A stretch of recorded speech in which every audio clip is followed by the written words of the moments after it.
तेलंगाना और मिजोरम में चुनाव परिणाम आने के बाद कैसा होगा सियासी परिदृश्य, इसका अनुमान एग्जिट पोल में लगाया गया है। 40 सीटों वाले मिजोरम में जेडपीएम और एमएनएफ में ही मुकाबला देखने में नजर आ रहा है। यहाँ बीजेपी हाशिए पर तो कांग्रेस जद्दोजहद करती दिखाई दे रही है। मिजोरम कुल सीट 40, बहुमत 21।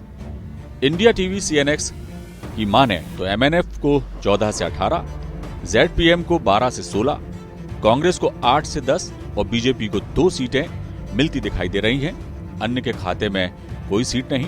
एबीपी न्यूज सी वोटर की माने तो एमएनएफ को 15 से 21, जेडपीएम को 12 से 18, कांग्रेस को 2 से 8 और अन्य को 0 से 5 सीटें मिलती बताई गई हैं। जन की बात में एमएनएफ को 10 से 14, जेडपीएम को 15 से 25, कांग्रेस को 5 से 9 और बीजेपी को 2 सीटें मिलती दिखाई दे रही हैं।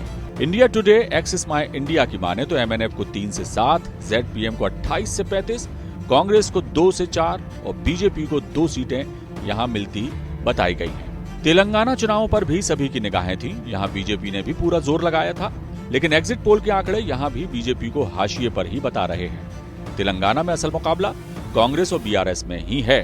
कोई कांग्रेस की सरकार बनाता दिख रहा है तो कोई बीआरएस को मान रहा है कि उसकी सरकार बनेगी, लेकिन ज्यादातर एजेंसियों के एग्जिट पोल बीआरएस की सफलता को दोहराता बता रहे हैं। तेलंगाना कुल सीट 119, बहुमत 60। इंडिया टुडे एक्सिस माई इंडिया की माने तो बीआरएस को 48 से 58, कांग्रेस को 49 से 56, बीजेपी को 5 से 10 और अन्य को 6 से 8 सीटें मिलती बताई गई हैं।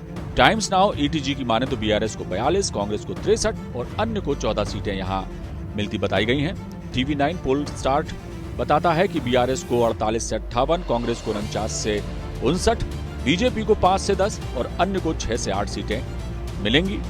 न्यूज 24 टुडेज चाणक्य कहता है कि बीआरएस को 33 ±9, कांग्रेस को 71 ±9, बीजेपी को 7 ±5 और अन्य को 8 ±3 सीटें मिलती बताई गई हैं। कुल जमा देखा जाए तो दोनों ही राज्यों में कांग्रेस का दमखम तो दिख रहा है, लेकिन बीजेपी यहां हांफती दिख रही है।